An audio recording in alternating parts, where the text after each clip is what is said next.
cases. So thank you for having me.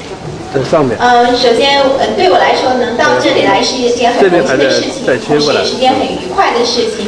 能够听大家讲大家的案例也好，或者是大家的意见也好，很高兴大家能允许我到这里来。Now, I was asked by Dr. Tong to speak about the new DSM-V in the U.S. And initially, I was asked to present for 3 hours, and then when I came here, to reduce it to 2 hours. So I reduced what you have in your manual to 2 hours, and we'll shorten this. 就是因为我被要求去讲关于 DSM。What I'm presenting is. Sorry, I have to finish. Okay.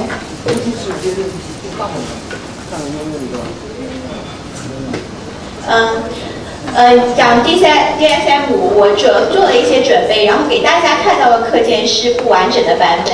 然后同时因为就是时间上的变化，所以我把就是课件上的一部分内容删除，然后会补充一些临床的材料在里面。So I will present this in 4 parts.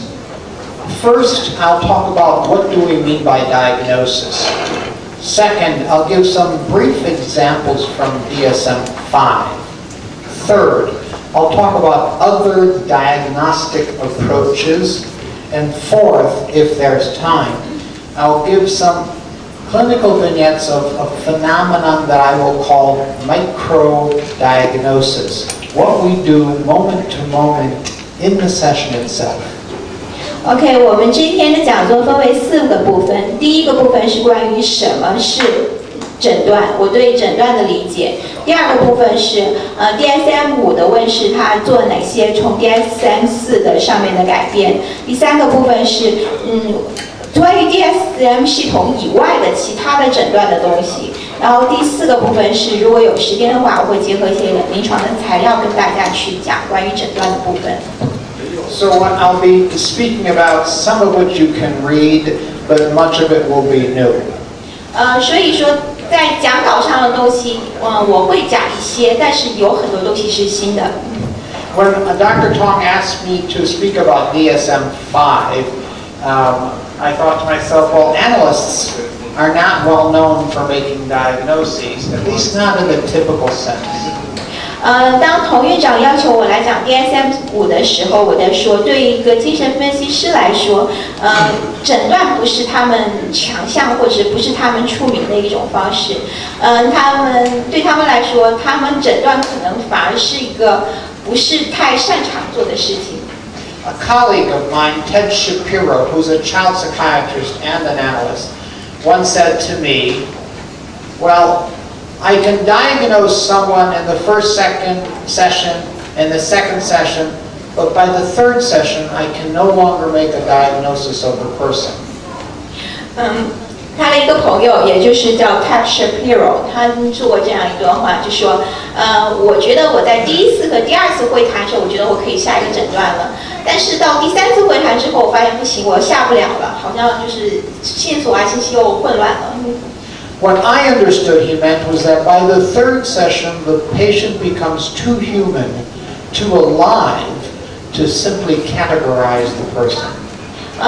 用我的理解来说呢，就是当你见到一个病人3次以上之后呢，你可能就会觉得他呈现在你面前的就不是一系列的症状，而是一个人性化的个体。这个人是那么的活生生的，那么的鲜明，以至于你没办法把它放到某一个诊断的框架下面去。A second thought I had was asking an analyst to teach DSM-V is like asking Michael Jordan of the Chicago Bulls to teach someone how to play baseball. 就是让一个精神分析师来讲 DSM-5呢，就像是让那个芝加哥公牛队的米克尔·乔丹去讲，去打棒球一样，就是不是最擅长的干的事情。And then I remembered that, Michael Jordan played with the Bulls under Phil Jackson with Scottie Pippen and Dennis Rodman, the cross-dressing, tattooed rebounder. And after he retired, he did play baseball, and not very badly. 就是大家可能会有印象，当年芝加哥公牛队的鼎盛的时期，有 N 连冠啊，然后什么他们的乔丹啊、皮蓬啊，还有什么的这样一些很棒的球员，他们在一起创造了一个芝加哥公牛的神话。但是当他隐退之后，他确实去打了一段时间的棒球，打得也不是很糟糕。Now my next thought was, if I go through this DSM-V, I have to do it quickly enough so that half of you won't leave the auditorium, and the other half of you won't fall asleep. 所以说，我觉得我的今天的讲座要足够快的把那个 DSM-V 的部分讲过去，不然的话，可能大概有一半的人就会离开，或者剩下一半就睡着了。And then I had a solution from one of my other teachers, Dr. Bettelheim. He was once asked after giving a talk on psychoanalysis and literature, he was asked by a professor, well, Dr. Bettelheim, you said this thing in your lecture. And Dr. Bettelheim said, I don't give lectures. I give soliloquies. And let me explain that. 就是他就会想到他的一个老师，就是这个老师有一次在一个课上就讲了一个东西，然后他的底下一个学生就说：“哎，老师，你讲这个东西不是课上啊，不是课件上的没东西啊。”然后那个他的老师就说：“我不是讲课件的，我讲的东西是话。” He said, if I give a lecture, I have an obligation to keep you entertained. If you get bored by my lecture, you can leave. But if I get bored by my lecture, I have to stay. 说如果说我要讲课的话呢，那我就要承担某种义务，那就是我要保持你们能集中，或者是甚至要娱乐你们。因为如果你们烦了，不想听了，你们可以离开。但我自己烦了，我不想讲了，我还得继续讲，这个就不公平了。So instead, I give a soliloquy. A soliloquy, as Shakespeare taught us, is when we think out loud about things that are important to us, to be or not to be, and so on. If I give a soliloquy and you get bored, you can leave, but at least I'll be interested in what I have to say. 然后如果是我在讲话的话呢，就是像一段莎士比亚式的对白啊，生存还是死亡这样的，就说我讲的时候，如果你们觉得烦了，你们可以离开，但是至少我个人讲还是挺嗨的。So soliloquy on DSM-V.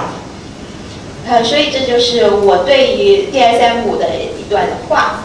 Let's start with the title. 然后我们从题目开始。Diagnostic and Statistical Manual. 3 words. DSM 分为3个词，诊断、统计、手册。Diagnosis means, from a medical assessment, what's wrong with the person. 诊断是说从医学上的意义上来说，这个病人什么地方出问题了。Statistical means that what's wrong is in a certain discrete group with a mean and standard deviation. 然后统计意思是说，我们把它从一个放在群体的角度里面看，这样的一个问题是出现在，比如说是常态的、偏离常态的，还是在什么位置上？ Manual comes from the Latin word mano, hand, and it means something that you can have near your hand that you can pick up and use.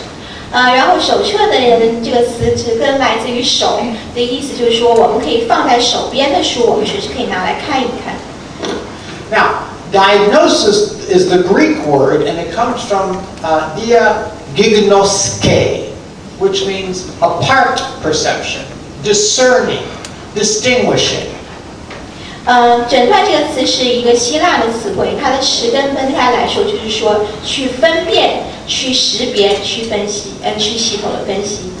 In clinical practice, it means how do I distinguish one ailment from another? Heart attack from stomachache. 从临床的意义上来说，我们的诊断意味着怎么把这种症状跟另外一种症状分开，怎么把心脏的问题跟肚子疼的问题分开。Diagnosis is an ancient part of medicine. The ancient Egyptian physician Imhotep used it. The Greek physician Hippocrates used it. The Babylonians used it. 就是这个词和这个诊断的系统的概念是从古希腊那个时期来的。当时的一些古希腊的最早期的医学家，就像希波拉底，他们等等都是用这样的一些东西的。The Babylonians introduced 3 components of a diagnosis. 巴比龙他们对于诊断有3种系统，3种部分。First, empiricism. Can you see it? Can you show it? Can you prove it? 第一个就是说，你能够证明它吗？然后你可以展现它吗？然后你可以说明它吗？ Second, logic. Does this fit with that, fit with that? 第二个是从逻辑的角度，你能看到的这个东西是否符合于某种现存的一种知识或者逻辑？ And third, rationality. Does this whole picture I've described make sense?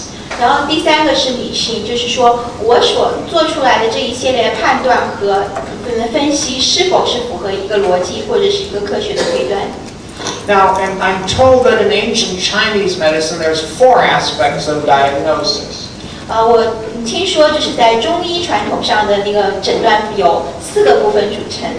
Inspection, 望、auscultation and olfaction, 闻、interrogation, 切、and palpation. 闻。So notice all 4 of those have to do with the senses for the most part. 我们注意到这4个部分都是跟感官系统是直接联系起来的。Inspection means to look, 望的话就是去看、 to hear, 去听、to smell, 去用鼻子去闻、 to touch, 去用手摸， and to ask. 然后去问。Those are all part of what we call scientific evidence. 这些都是我们称为科学证据的部分。From this evidence, we then make an interpretation or conclusion. 然后从这样的一些东西，我们可以证据，然后做出一些推断和结论。And in good science, as my friend Paul Ekman says, you separate observation from interpretation. 一个好的科学的标准是什么？用他那好朋友的话来说，你能够把就是推断的部分和观察的部分是能够很直接的分开的。哪些部分是你观察到的？哪些部分是你有思以上引申和推断的？ Darwin emphasized that. I'll emphasize that in this talk. 达尔文是很强调这一点的，我也会在今天的讲中很强调这一点。Now, what's the use of diagnosis? Why do this? 那诊断的作用是什么呢？为什么要诊断呢？ Diagnosis should lead to prognosis, what's going to happen, and treatment.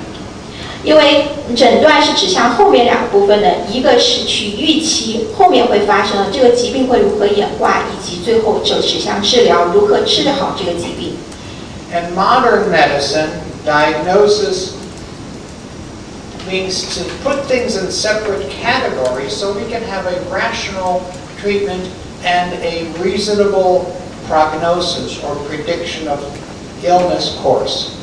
然后我们当前的医学系统诊断呢，是把一个疾病放在某一个特定的一个就是种类或者框架下面。这样的话，我们通过对一系列这个种类疾病的理解，我们能够做出一个合理的治疗方针，以及对这个疾病的发展有一个合理的预期。But diagnosis for centuries is never very good at etiology. What caused this? 但是从各个年代的诊断的使用情况来看呢，诊断和发生学，就是疾病发生学之间的关系其实上并不是很明确的。诊断并不能告诉我们这个疾病是如何发生的。In contemporary diagnosis, there's 3 components we use. 在我们当现代的这个诊断中有3个部分。First, what are the symptoms? That is, the subjective experiences that bring this person to your office. 首先第一个是它的症状是什么？它主体上对于这种他身上发生的事情的这种体验，是让他就是跑到你的办公室来说啊，我这里不舒服，那里不舒服，他体验到的东西。Second, what are the signs? That is, the things observed at least by the clinician and maybe by the patient. 然后第二个就是他症状之外，他的这些征兆是什么？就是说病征是什么？就是这个是由临床工作者，或者是说有一部分是病人他自己觉察到的，就是能被观察到的这些病上的征兆。Third, what are the laboratory results? And this is, when I was trained in medicine, this is always the least important part of diagnosis. 然后第三个就是那些实验，就是然后比如说测量啊实验的结果这样的一个部分呢，就是说在医学的诊断系统之中，反而是最不重要的一个部分。Let me give you an example of symptoms versus signs. 我给大家就是讲一个关于症状和就是病征的这个之间的差别的一个例子。I'm interviewing a woman for a first time, and she's talking to me. I'm going to try to imitate her facial expression. She's talking to me about how when she was a teenager, her teacher seduced and then sexually molested her for 6 months. 就是我会给你们一个例子，告诉你们，就是说，这一个例子是我在他是在司法的这个过程中得到的。然后这个例子告诉你们是说，症状和就是他的主体的感受和他表现出来的东西之间是有什么样的差异，而且这个东西是，就是由他能观察到的这个东西，就是他会去模仿这个女孩子她所说的这样的，就是说话时候的那个表情。她的这个女孩子情况是什么呢？是她曾经在学校的时候，在6个月里面受到了一个老师的，首先是性上的引诱，然后后面是性骚扰。Here is how she talks. She says, well, my teacher did this, and then she did that, and then she did this, and then she did that. A kind of monotone, blank face. 然后她讲这段话的时候，她是用一种很平拔的，然后很单调的语气在讲说，我的老师对我做的这个，做的那个，做的那个，做的这个。But as I watch her and she talks about this, I see that the pencil she's been holding, her pencil, which she holds down here near the bottom of by the desk, she has scratched all the paint off the pencil onto the desk. 然后我注意到，当他讲话的时候，他的手是紧紧抓着一支铅笔的。当他讲话的时候，他的指甲就不停地掐那个铅笔，把铅笔上的一层漆全部都掐掉了。She has a blush that starts arising from her breast to go up to her neck. 然后就是他的红疹子，就是从他的胸这里一直到脖子这里全部都起起来了。And then I ask her, "How are you feeling right now?" 然后我问他，你现在感觉怎么样？ And she said, "I think my chest is getting tight, and the walls have started waving and moving in on me." 他说，我觉得我的心现在猛地就被收紧了，我觉得我周围的东西好像都向我压迫过来。So I ask her symptoms, and she just talks in a monotone. I notice certain signs and ask about those, and then she gives me more symptoms. Her chest is tight, the walls have started collapsing in on the room. 我问他就是说关于他的症状，就是他发生了什么事情的时候，他讲的是用一种很平淡的语气，但是他的表情之外，他的手势和他的这种身上发生的这种变化呢，让我注意到他这是一些征兆的东西。然后，所以我进一步的去问他的感受的时候，这时候他有更多的症状是被带出来的。And symptom is a Greek word that means to fall with, or to fall down with, or something has fallen on you. 然后就是症状这个词在就是古希腊语里面是说，就是有一个东西把你给抓住了，有个东西把你给陷进去了的那个意思。Now, one of the earliest Western accounts of psychiatric pictures is a medieval book called the Malleus Maleficarum. 这个最早的西方的关于精神病性方面的书是一本叫做《巫术之锤》的一本书。I think it means the iron anvil.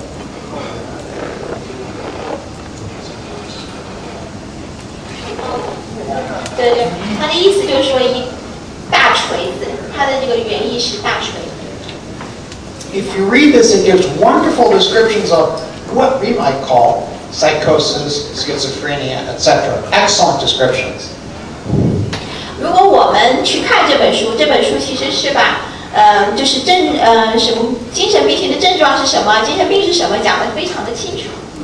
But that book confused diagnosis with etiology. They could describe the illness, and then they said the cause of this psychosis is the person is a witch. 然后但是这本书呢是把诊断跟发生学的东西是连在一起的。他们说啊，当这个人出现这一系列的精神病型问题的话，它的原因是因为这个人是一个女巫。Or this person was cursed by a witch. 或者这个人被女巫诅咒了。Now, what gets more confusing about etiology and diagnosis, something that Michel Foucault taught us about mental illness during the Enlightenment. 然后另外一个关于就是诊断的这个和那种精神病型疾病的东西呢，是米歇尔·福柯的那本书。Now, one of the qualities of the European Enlightenment was the elevation of reason. 然后他说，在西方的启蒙的这样的一个过程中呢，有一个很重要的部分就是理性，对理性的重视。And what Foucault noticed in his beautiful, detailed historical study was that leprosy was beginning to decline in Europe. 就是当米歇尔·福柯他做了一系列很漂亮的就是文化历史学的研究中呢，他是发现当这个麻风病在这个欧洲慢慢减退之后呢 And many cities had leper buildings around the city where they used to keep lepers that were now getting emptied out. 就是那些以前用来装麻风病人的那些建筑呢，就是收容麻风病人的那些地方，后来被重新就用来装精神病人。And what the people in the Enlightenment started to do was to fill the leper colonies with crazy people.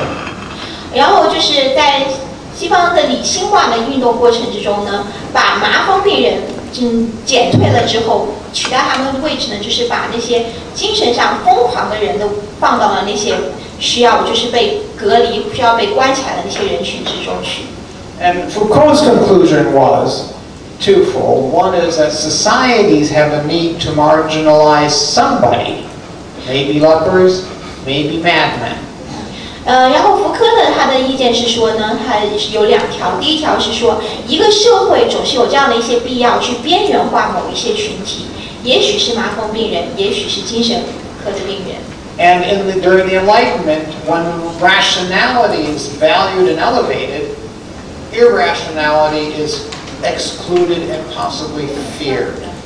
然后，如果在那个西方的启蒙运动之中呢，当理性被重视、被强调的时候呢，非理性或者是疯狂的那些情况呢，就是反而是被害怕的，或者说是需要被排斥的。One of my teachers in analysis had a joke that captured Foucault's huge volume. 我以前的一个精神科的老师还跟我讲过一个笑话，这个是很好的概括了福柯的想法。A joke about diagnosis. 这是一个关于诊断的笑话。He says, "What's the difference between a neurotic and a psychotic?" 他说，神经症跟精神病人之间有什么样的区别呢？ Well, a neurotic imagines and builds fantasy sandcastles in the sky. 他说，神经症的病人呢是在那个空中去建筑一个沙之楼阁。A psychotic lives in these sandcastles. 然后精神病人是住到那些沙之楼阁里面去的。And the psychoanalyst collects the rent. 然后精神治疗师就是用来收房租的。Okay, diagnosis. I'm supposed to talk about diagnosis. Let me see if I can move faster.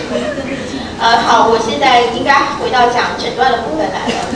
At the turn of the 20th century, we have the beginning of modern psychiatric diagnosis with Kraepelin and Bloyer. 在20世纪初的时候，有两位就是精神科的医师，他们就是为精神症状的诊断就是建立了基础，就是这两个人。They made two observations about two diagnoses that are still enduring today. 他们当时对于就是精神症状的观察和他们对两种疾病的一个定义呢，到现在为止都一直沿用至今。Kraepelin said there were two major illnesses that were separated from each other. One is manic depressive illness, which is an illness of emotion, of affect. 他说有两种主要的精神病性的问题需要被分开的，其中一种呢是抑郁，又重度抑郁相关的问题，这个是情绪上面的问题。And the second he called dementia precox, which means premature dementia, and is an illness more of thinking. 然后他说，另外一种症状呢是另外一种疾病是早发性的，或者是说过早出现的一种痴呆的情况。这种情况是跟思考或者是说思维相关的。Bloiler and his father and son followed him and said, "I'm going to call dementia precox schizophrenia." 然后之后，他的一个后继者呢，就把这样的一个早发性痴呆重新定义为精神分裂症。And he introduced these following words that we use till today, up until DSM-V, which got rid of one of them. Schizoid, autism, and one of Freud's favorites, ambivalence. 然后就是当时他们发明的一些术语，在很长些类都被沿用，比如说精神分裂，然后精神分裂样，然后还有自闭和矛盾情感这些东西。Now, when he talks Bloiler about ambivalence and a schizophrenic, it's very concrete. I can give an example of a patient I saw in the hospital. 就是当他给出这些关于精神分裂症也好，然后关于这些症状的一些定义是非常的具体而且清晰的。我可以给出一个例子来。At one point, the patient who was already paranoid gets more paranoid of me in my office and says I'm the CIA and the KGB and the NSA and the this and the that and all that, and the Mossad too, because I'm a Jew. OK， 就是他有一个病人是一个就是偏执型的病人。这个偏执型的病人就是当他在偏执发作，而且变得越来越偏执的时候，他就在他的办公室里面对他说：“哦，你是一个中央情报局的，你是一个国家安全局的，你是一个什么什么局的。总之，你是一个特务，你是一个监视我的人。然后因为你是一个犹太人，所以你还是一个犹太特工，反正诸如此类。” And the patient bolts out of his chair, leaps for the door, puts his hand on the door handle, and freezes into catatonia. 然后当他这个时候，他讲完这些之后，他忽然从椅子上跳起来，然后就冲向了门。当他手触到门的时候，忽然他发生怒僵了。That is for Bloiler. Ambivalence for the schizophrenic was very physical, very concrete. The man was conflicted between escaping me and staying in the office.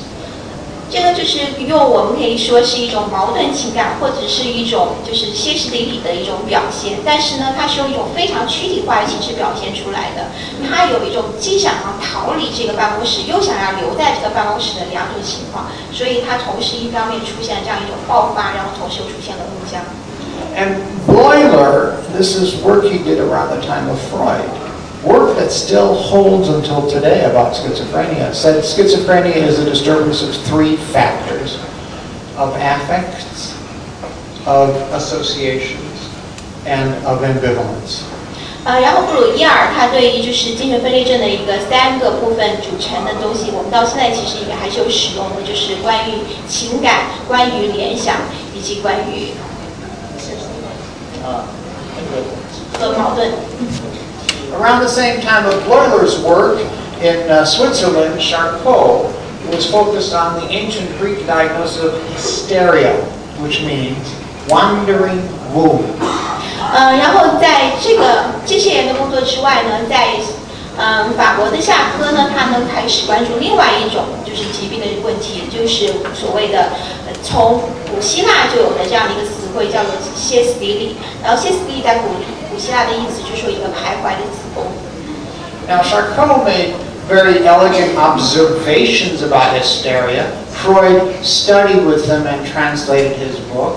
And then Charcot did what was typical of the Malleus Maleficarum and confused diagnosis with etiology. 然后夏克尔呢，他的这样的一个工作呢，就是后来是被弗洛伊德翻译，并被引进到德国去的。